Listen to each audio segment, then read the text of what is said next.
Welcome to my channel, The World of Science Fiction. Don't forget to like and subscribe to the channel.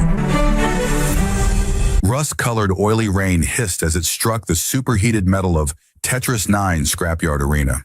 The battlefield wasn't merely a ring, it was a labyrinth of compressed metal mountains, the skeletal remains of starships jutting out at impossible angles. Combat took place on the exposed deck of a shattered transport vessel, its navigation lights still blinking feebly after decades of abandonment. Instead of walls, magnetic containment fields sputtered and sparked, occasionally failing just long enough to give the crowd a thrill when combatants came too close. The smell of scorched metal and ozone permeated the air, mixing with the copper tang of blood. The spectators, corporate executives in climate-controlled viewing boxes, black market traders with ocular implants recording every death for later sale, miners on rare furlough spending a month's wages for 3 hours of blood sport, roared as Cole. Decker sidestepped another attack. Cole circled his opponent, a hulking mercenary with military-grade implants gleaming beneath torn skin. The man towered over Cole by at least 30 centimeters, shoulders unnaturally broad from muscle grafts. Each of his knuckles had been replaced with titanium impact nodes that sparked when they struck the metal floor. The mercenary's augmented muscles twitched with synthetic adrenaline as he swung a makeshift axe fashioned from a ship's propeller blade. "Stop dancing and die, engineer!" the mercenary growled, his voice distorted by vocal enhancers. The word engineer dripped with contempt, as if technical knowledge was an insult in this arena of brute force. Cole didn't waste breath on a response. His lungs burned from exertion, 3 hours into what should have been a 10-minute bout. His eyes cataloged his surroundings with mechanical precision, exposed power conduits running along the arena's edge, a puddle of rust-contaminated water expanding from a leaking pipe overhead, the unstable grating beneath the mercenary's feet that shifted with each heavy step. Cole had survived 3 years in this hell not through strength, but calculation. The mercenary charged again, axe raised high. The weapon's improvised edge caught the light from overhead spotlights, momentarily blinding Cole. The crowd held its collective breath, sensing the kill. Cole feinted left, then dropped and rolled right, fingers closing around a length of conductive cable he'd spotted earlier. His shoulders screamed in protest. Dislocated in the first hour, hastily reset during a brief respite while the mercenary toyed with the crowd. As the mercenary pivoted, his enhanced reflexes almost compensating for Cole's maneuver, Cole whipped the cable into the puddle of rusty water at his opponent's feet.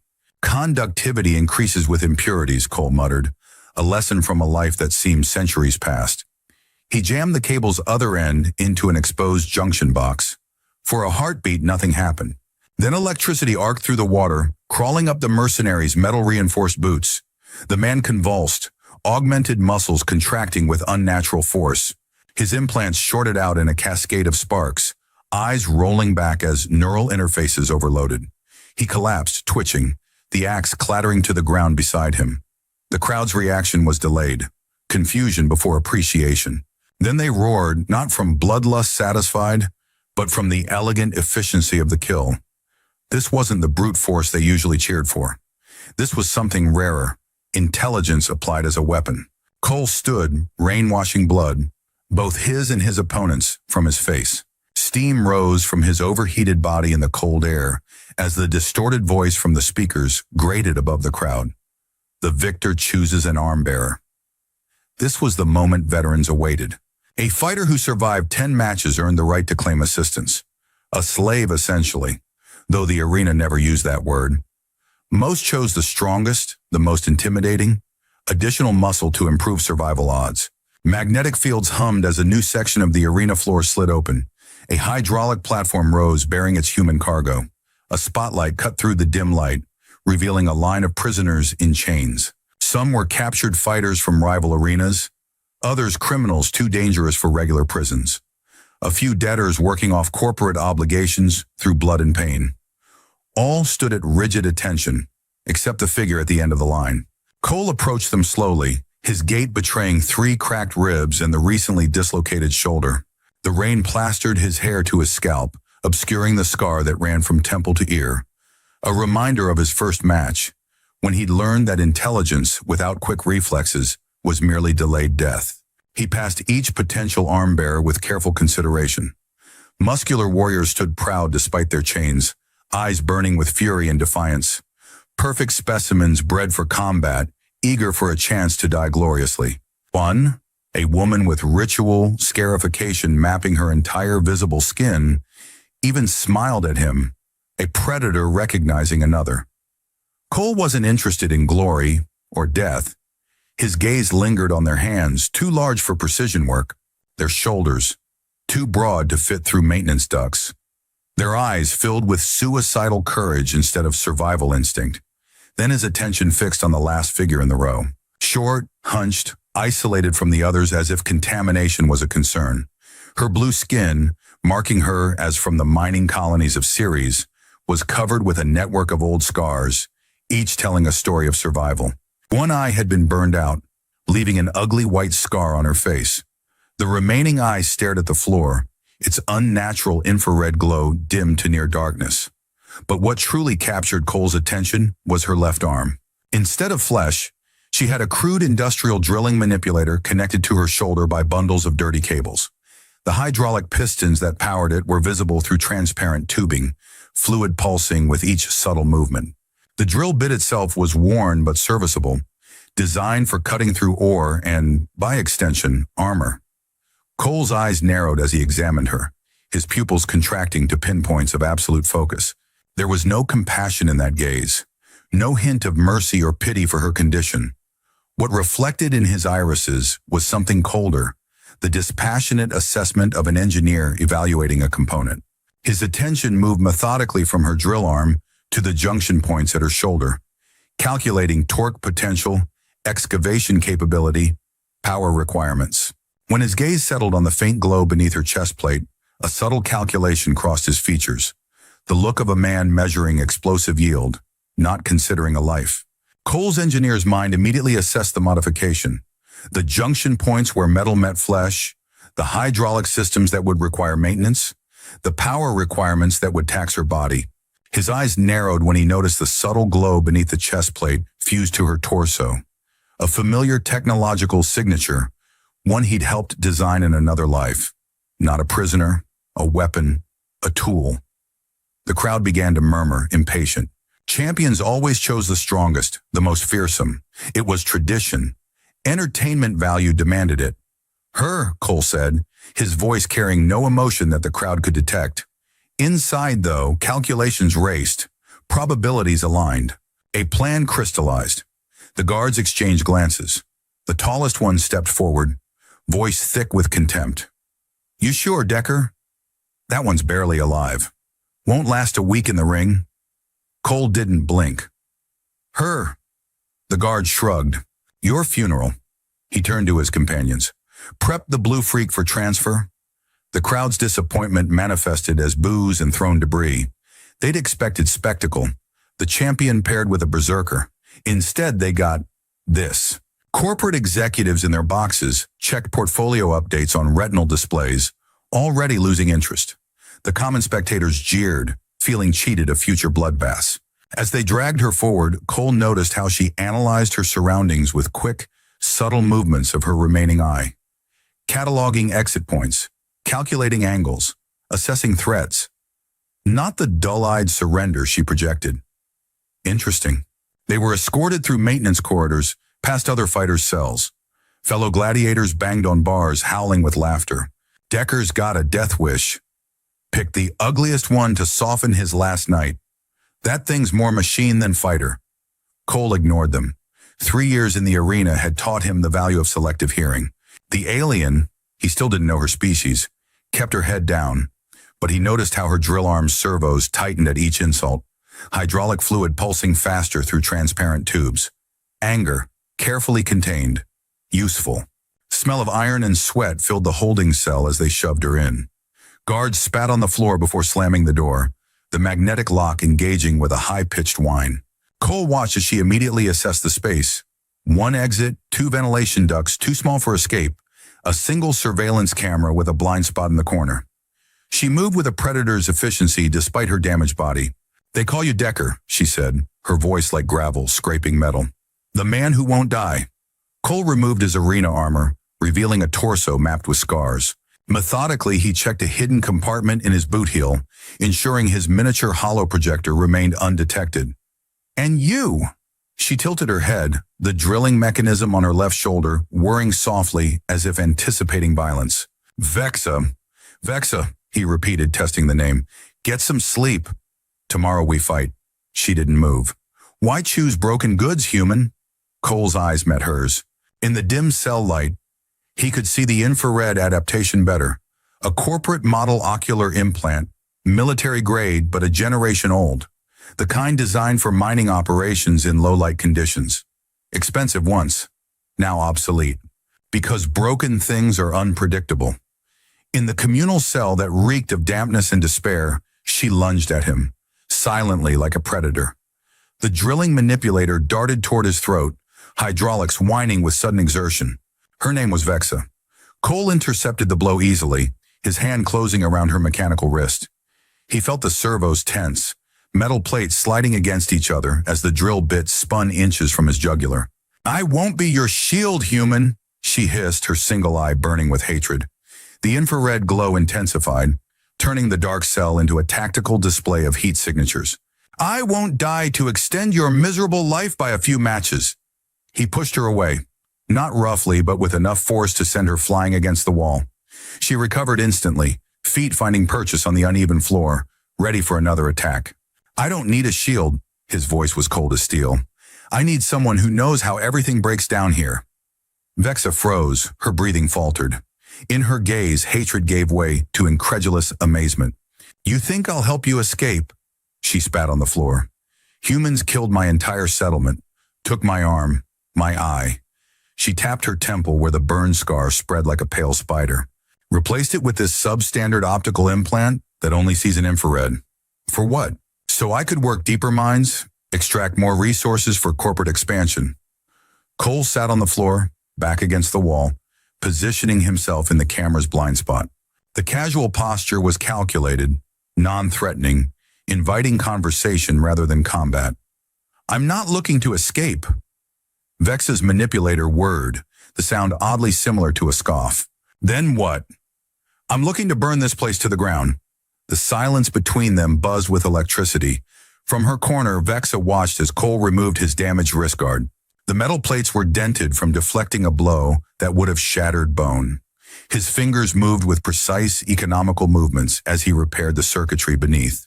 He used a sliver of metal as a makeshift screwdriver, a thread pulled from his clothing as binding wire. The methodical way he stripped wires, the angle at which he held the makeshift soldering tool, it triggered something in her memory. Technicians in white coats, their hands moving with that same calculating precision as they carved into her flesh, installing the drill that would replace her shattered arm. The same hands that had killed her family when they refused to surrender their mining rights. The same corporate efficiency that had turned her into a machine. Her drill arm clicked with suppressed rage. Across the cell, Cole sensed her watching. Without looking up from his work, he spoke. They modified you.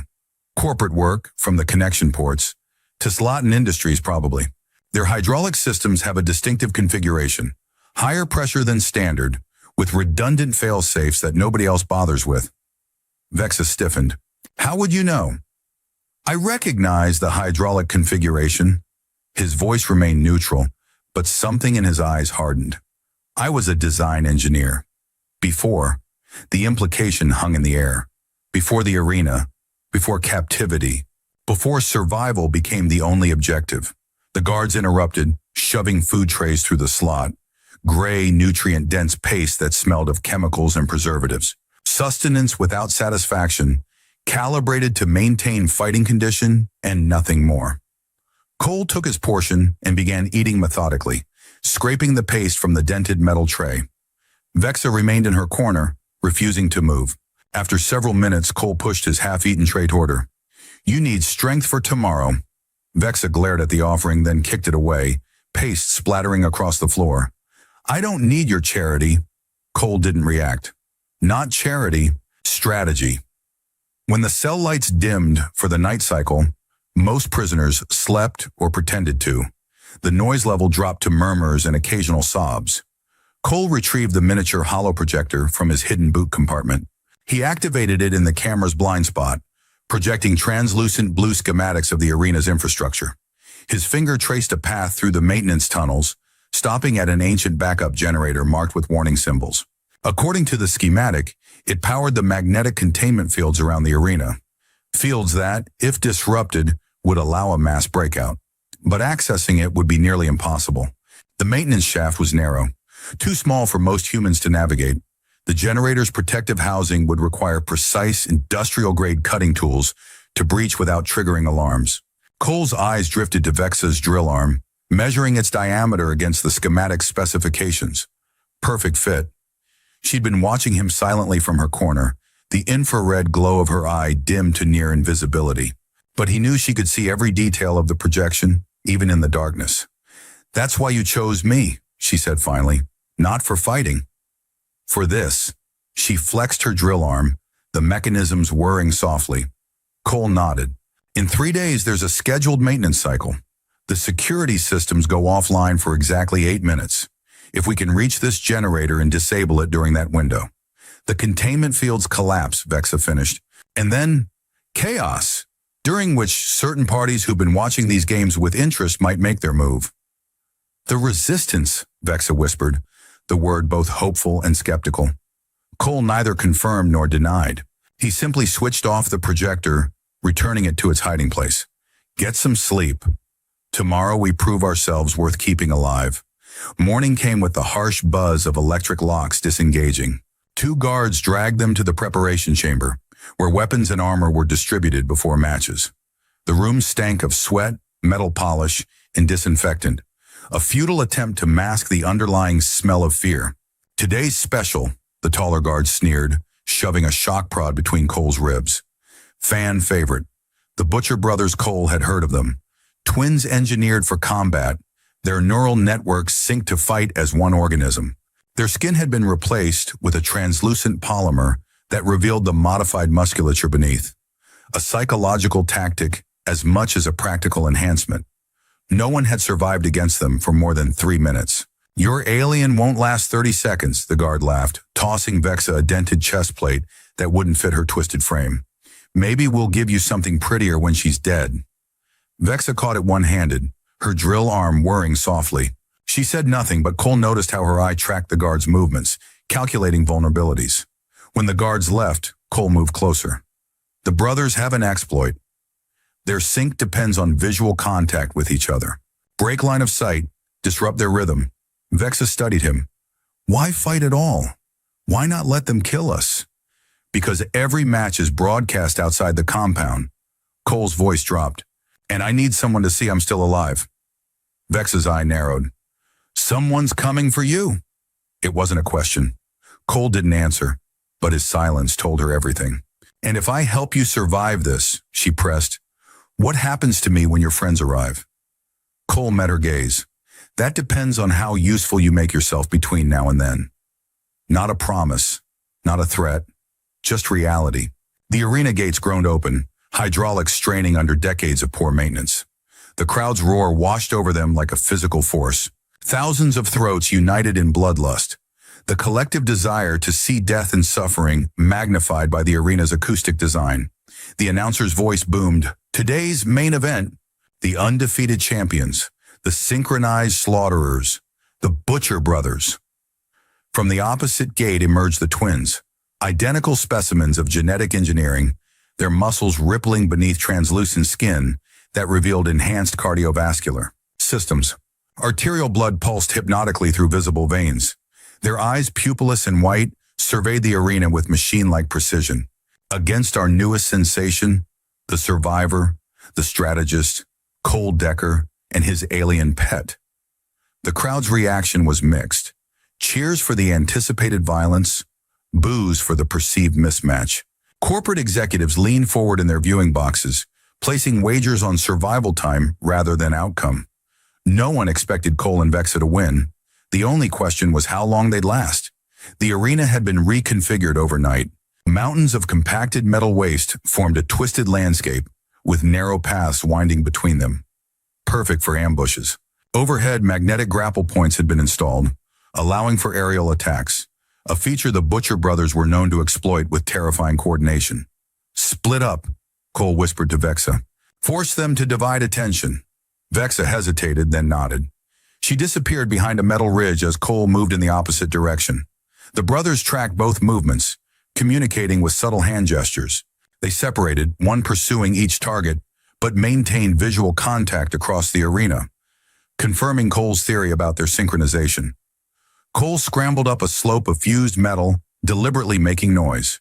The brother following him accelerated, anticipating an easy kill. He carried a weapon that was half sword, half saw, the edges serrated and gleaming with some kind of toxin. As Cole reached the crest, he shoved a precariously balanced sheet of hull plating. It crashed down, forcing the brother to dodge. Across the arena, Vexa had maneuvered her pursuer into a narrow passage. Her smaller size gave her the advantage in the confined space. When the brother lunged, she dropped flat, her drill arm shooting upward into his abdomen. The engineered fighter howled in pain, greenish fluid leaking from the wound. Blood mixed with performance enhancers. For a critical moment, the brothers lost sight of each other. Their perfect synchronization faltered. The one fighting Cole suddenly stumbled, disoriented by the break in neural connection. Cole seized the advantage, driving a jagged piece of metal into the fighter's knee joint. Not a killing blow, but a mobility limitation. But the brothers quickly adapted. They retreated, reuniting in the center of the arena. Once visual contact was re-established, their movements realigned with frightening speed. "We need a different approach," Cole called to Vexa, who had taken position on a higher vantage point. Cole grabbed a shard of reflective metal, catching the arena lights and flashing a signal to Vexa. He pointed toward the taller brother, then mimed a distracting movement. Vexa nodded, understanding. The crowd watched in confusion as Cole appeared to retreat, seeking cover behind a twisted heap of metal. The brothers advanced cautiously, expecting a trap but confident in their superiority. They maintained perfect spacing, each covering the other's blind spots. Cole hurled a chunk of debris at the first brother, while Vexa simultaneously dropped behind the second. The coordinated attack forced the brothers to respond in different directions, once again breaking their synchronization. Before they could recover, one brother pulled something from his belt, a prohibited sonic grenade. The arena master must have allowed it, eager to see his champions win. Corporate executives loved a sure bet. "Cover your ears," Cole shouted. The high-frequency squeal hit Cole's ears, the world swimming. He dropped to one knee, stunned and disoriented. His vision blurred, the arena transforming into a smear of metal and light. The second brother raised his power hammer above him, the weapon's energy field crackling with anticipation. Cole couldn't react in time, but Vexa could. She stepped forward, shielding him with her body. She raised her drilling manipulator, taking the crushing blow. There was a deafening screech of metal. Sparks showered them both. The manipulator held, but she was thrown back toward him. She staggered but stood her ground, not a word. Only heavy breathing and a gaze with which she met his recovering gaze. The crowd fell silent, then erupted. No one had expected the alien to protect her master. The narrative had shifted, creating a new drama that exceeded expectations. Corporate executives leaned forward, recalculating odds and entertainment value. The Butcher brothers circled them, moving in perfect synchronization again. One feinted left while the other struck from the right. Cole barely deflected the blow, the impact numbing his arm. "Behind you!" Vexa shouted. Cole ducked as a blade whistled over his head. Vexa's drill caught the attacker's armor, tearing through metal and flesh. The brother howled, stumbling back. Blood, real blood this time, not performance enhancers, sprayed across the arena floor. For a moment, the brothers' rhythm faltered again. "Now!" Cole shouted, diving toward the injured brother, while Vexa engaged the other. With their synchronization broken, the legendary Butcher brothers became merely skilled fighters. Dangerous, but beatable. Cole drove his weapon through a gap in the injured brother's armor, finding the saw flesh beneath. He twisted, severing something vital.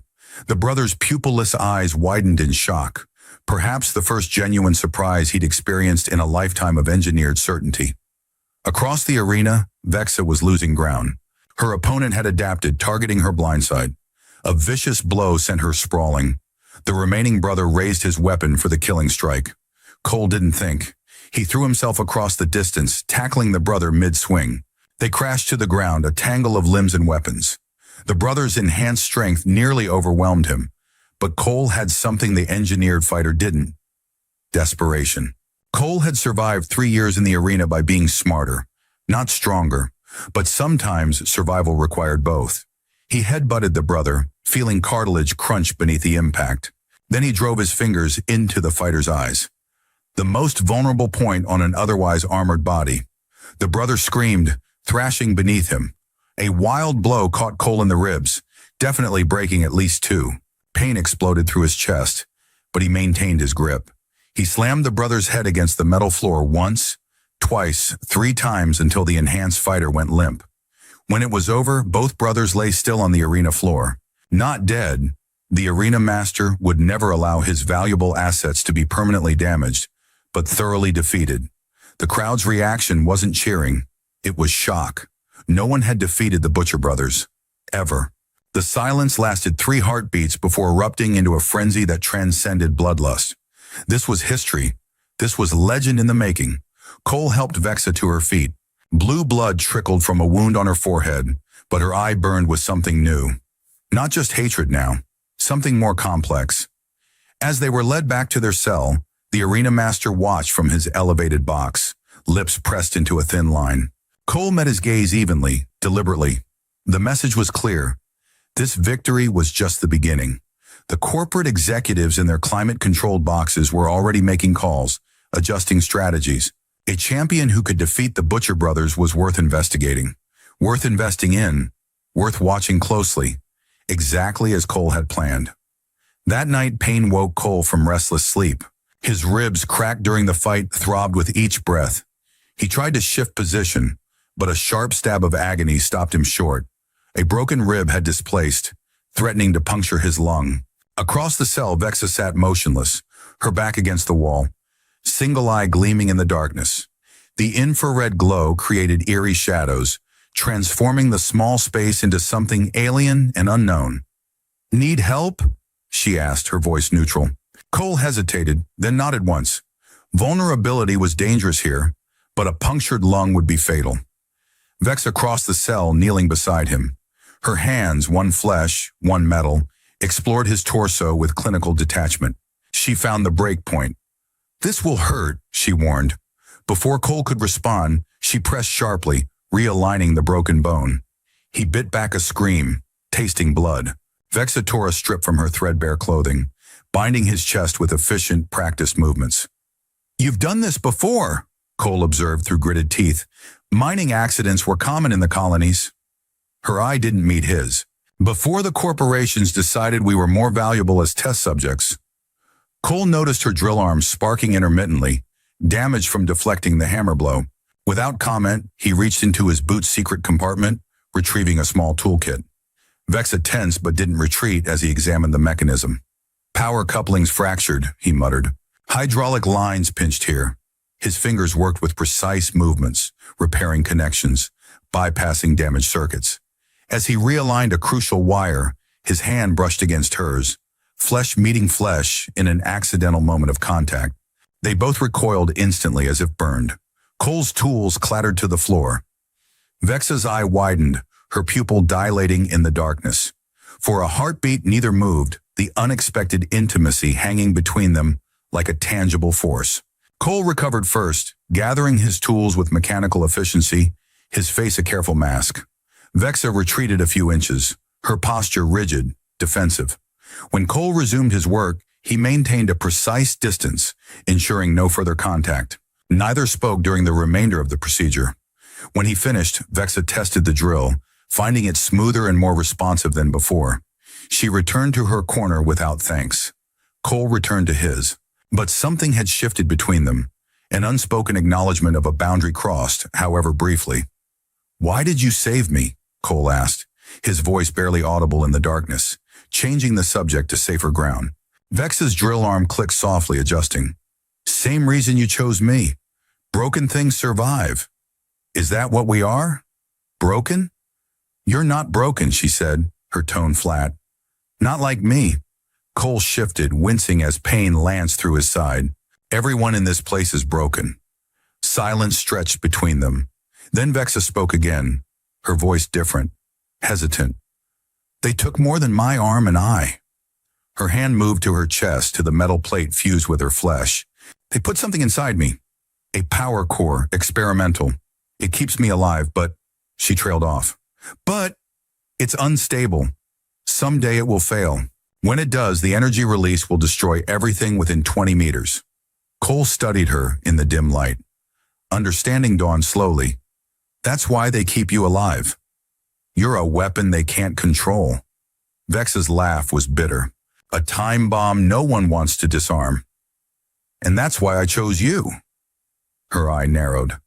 Because I'm dangerous? Because you have nothing to lose. The truth hung between them like a physical presence. Tomorrow they'll put us against something worse, Vexa said. The arena master doesn't like surprises. Cole nodded. We need to accelerate the plan. What plan? Vexa asked, suddenly alert. Cole moved closer, lowering his voice further. The signal jammer in my side isn't just for the kill switches. It can also, he hesitated, it can send a beacon to the outside. Vexa stared at him. You're with the resistance. Cole didn't confirm or deny. 3 more fights. That's all we need to survive. 3 more and everything changes. Why tell me this? Suspicion edged her voice. Because I can't do it alone. Cole met her gaze. And neither can you. Vexa was silent for a long moment. 3 fights, she finally said. If we live that long. It wasn't trust, but it was something close enough to work with. The next day, whispers spread through the prisoner cells. Fighters muttered about the ghost of the scrapyard being unleashed. Veteran gladiators crossed themselves with trembling hands. What's the ghost? Cole asked a prisoner in the preparation chamber. The man's eyes widened. They only release it when they want to make examples. Military hardware gone rogue. It doesn't fight, it exterminates. Before Cole could learn more, guards ushered them to the arena entrance. Today's crowd was different. Corporate executives in climate-controlled viewing boxes, military officials with analytical expressions. This wasn't entertainment anymore. This was assessment. The arena master's voice boomed across the speakers. Today, a demonstration of our waste management protocols. Nervous laughter rippled through the crowd. Cole looked at Vexa. Whatever comes through that gate, focus on survival. Nothing heroic. She nodded, drill arms spinning in anticipation. The arena master decided the crowd needed more spectacle. The heavy gates at the far end of the arena rose, and from the darkness it emerged stumbling. A decommissioned Cerberus model combat robot. Its behavioral protocols were damaged. The red optical sensor randomly scanned the arena. Plasma cutters on its manipulators flashed on and off, melting everything they touched. The machine didn't choose targets. It simply destroyed. The robot crashed into one of the support towers, which collapsed with a crash, cutting off their retreat path. Cerberus units have cooling vents on their back, Vexa shouted over the mechanical roar. Military-grade titanium shielding everywhere else. Cole nodded, assessing their surroundings. The fallen tower had ruptured an ancient pipeline. Toxic steam erupted, transforming the arena into an industrial hell. Visibility dropped as the poisonous cloud spread. We need higher ground, Cole called, pointing to a mountain of compacted wreckage. They scrambled up the unstable slope as the Cerberus robot plowed through debris below. Its sensors confused by the vapor. The landscape shifted with each impact. New chasms opening, new structures rising from collapsed piles. From their vantage point, Cole watched the robot's movement pattern. It's tracking heat signatures. Infrared sensor array, Vexa confirmed, standard on demolition models. Can we overload it? Vexa's eye narrowed in concentration. Maybe. The cooling system was their weakness. If we could redirect that steam vent. Cole spotted a control junction halfway down their perch. Cover me. He slid down the metal slope while Vexa positioned herself to distract the robot. She hurled debris, drawing its attention with each crash of metal. The Cerberus pivoted, optical sensor locking onto the movement. Cole reached the junction box, fingers working to bypass the safety protocols. The valves were ancient, corroded shut. He strained against the wheel, feeling his recently set rib crack again. Pain flared, but he pushed through it. The valve gave way suddenly. Pressurized steam redirected with a deafening hiss, engulfing the area where the robot stood. Its sensors whirred in confusion, unable to distinguish heat signatures in the superheated cloud. Now, Cole shouted. Vexa leapt from her position, drill arm extended. She landed on the robot's back, between its massive shoulder joints. Her drill bit into the cooling vent, but the hardened alloy resisted penetration. "It's not working," she called, clinging to the thrashing machine. The robot spun, trying to dislodge her. It backed into a wall, crushing her between its frame and solid metal. Vexa cried out in pain but maintained her grip. Cole searched desperately for a weapon, anything to help. The robot lurched toward the center of the arena, Vexa still clinging to its back. With a violent shake, it finally dislodged her. She flew across the arena, slamming into a wall. Cole watched her crumple, not moving. Something cold and sharp twisted in his chest. The robot advanced on her prone form. "Here!" Cole shouted, hurling a piece of debris at the machine. "Over here!" The red sensor swiveled, locking onto him. The robot changed course, metal feet crushing everything in its path as it pursued Cole. He led it in a wide arc, away from Vexa, buying time for her to recover. If she recovered at all, the robot was faster than it looked. A plasma cutter caught Cole's shoulder, searing through armor and skin. Pain exploded through his body, but he kept moving. The survival instinct that had kept him alive for 3 years in this hell wouldn't let him stop. The robot had him backed against the fallen tower. No escape. Its cutters spun up for the killing blow. From across the arena, Vexa's eye flickered open. Her vision resolved slowly, registering Cole's imminent death. Her body screamed with pain, internal damage from the impact threatening to shut down her systems. But something else screamed louder, something she hadn't felt since her transformation. Purpose. She staggered to her feet, diagnostic warnings flashing across her enhanced vision. Her drill arm sparked and failed, the mechanisms grinding to a halt. The damage was too severe. One of the primary hydraulic lines had ruptured, leaking blue fluid down her side. She tried one desperate attack, throwing herself at the robot's back. Her drill bit snapped against the hardened alloy, breaking off completely. The machine didn't even pause, continuing its advance on Cole. The robot's cutters were inches from Cole's face, the heat already blistering his skin. He could feel his eyebrows singeing, smell his own burning flesh. Vexa hurled herself at the robot again, this time trying to disrupt its sensors. The machine backhanded her with mechanical indifference, sending her crashing into debris. Something cracked inside her chest, the protective casing around her power core fracturing. She watched helplessly as the robot pinned Cole against the wall, its cutting arms slowly advancing toward his throat. There would be no clever solution this time, no last-minute strategy. They had failed completely. Vexa assessed the situation with the cold clarity of someone who had nothing left to lose. Her drill was useless, broken beyond repair. Her body too weak to even stand now. But inside her chest, the unstable power core pulsed with destructive potential. The one thing the corporate scientists had given her that could still matter. She looked down at her chest plate, at the faint blue glow beneath. The metal housing was dented from the impact with the wall, hairline fractures revealing the energy that kept her alive and made her a walking bomb. With trembling fingers, she tore the protective plate from her chest. It came away with a sick tearing sound, half metal, half flesh. Beneath it, surrounded by a network of scars, the power element dimly glowed, implanted directly into her flesh. Cerulean light pulsed in rhythm with her heartbeat, illuminating the complex lattice of circuitry fused with organic tissue. She looked at Cole, and in her single eye was something more than despair. Resignation, purpose, perhaps even a glimmer of satisfaction. She pressed her damaged drilling manipulator to this element. There was a click, then a whine as damaged systems tried to engage. "I'm sorry," she whispered. Everything went silent. The roar of the crowd vanished. The robot's mechanical whirring faded away. The arena's ambient noise, dripping water, crackling energy fields, distant machinery, all disappeared into absolute silence. All that remained was the sound of Vexa's ragged breathing, shallow and pained. The low building hum of the power core as it destabilized, pitch rising steadily. And Cole's voice, desperate and raw. "No!" His shout seemed to hang in the vacuum of sound, stretched and isolated. In this cocoon of silence, they existed alone. Two broken things sharing a final, terrible intimacy. The manipulator began to spin with a deafening roar, its tip heating to white hot as power surged directly from the core. It transformed into a weapon, powered directly from her heart, from her life force. Cole lunged forward, grabbing her arm. No! His voice cracked with emotion, the only sound in their private acoustic universe.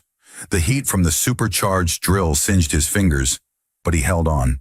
"Let me go," she hissed, blue blood trickling from the corner of her mouth, her whisper thunderous in the silence.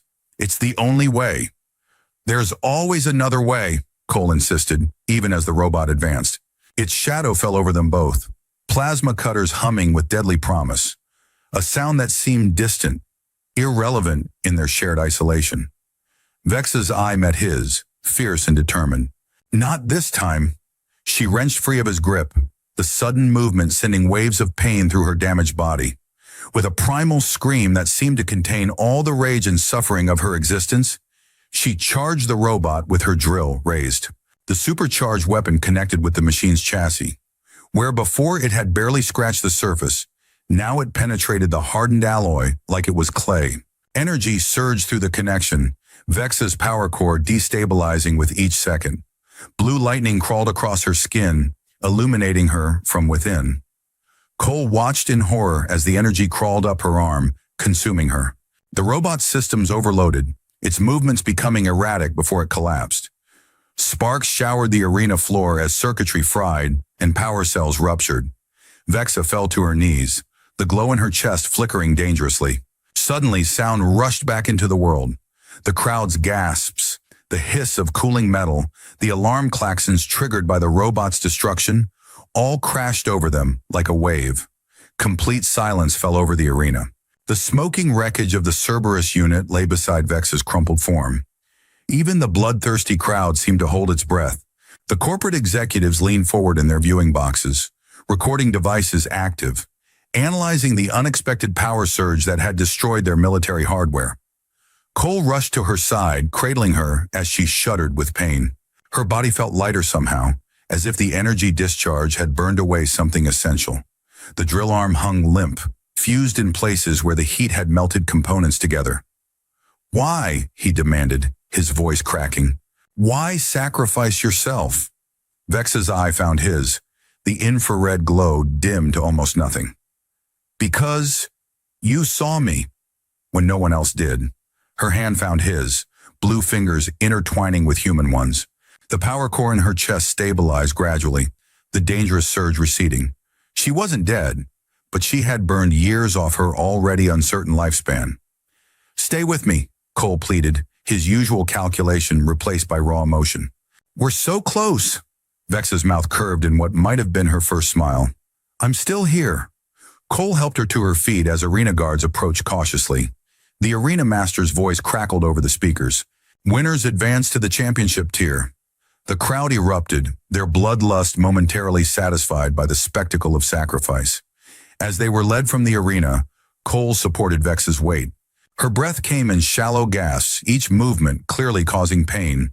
He leaned close to her ear, voice barely audible.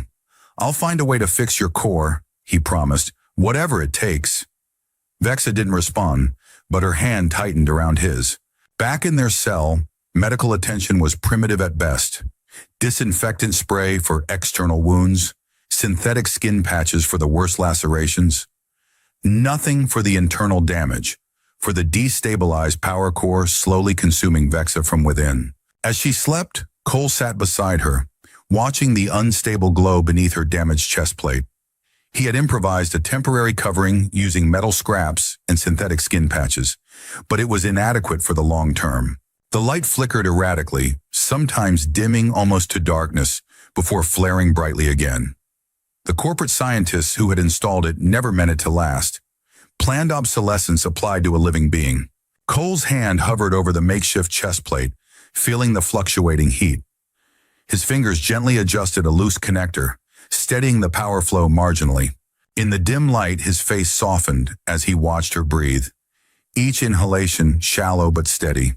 He carefully lifted her head, placing a folded cloth beneath it to ease her position. His movements were tender, attentive, a stark contrast to his earlier clinical assessment of her capabilities. He adjusted the covering on her damaged drill arm, protecting the exposed circuitry from contamination. As he performed these small acts of care, his eyes remained sharp, calculating. His inner voice, cold and analytical, spoke with absolute clarity. I had chosen the most disfigured warrior not out of pity for her wounds, but out of fear of the unstable power core she contained within her body. His hands continued their gentle ministrations, wiping a smear of blue blood from her cheek, checking her pulse with feather-light pressure. A walking explosive that could, if necessary, be detonated in the right place at the right time. He arranged her damaged arm in a more comfortable position, careful not to disturb the temporary repairs. A tool, a weapon, a means to an end. Yet as the night deepened, he remained at her side, vigilant, protective.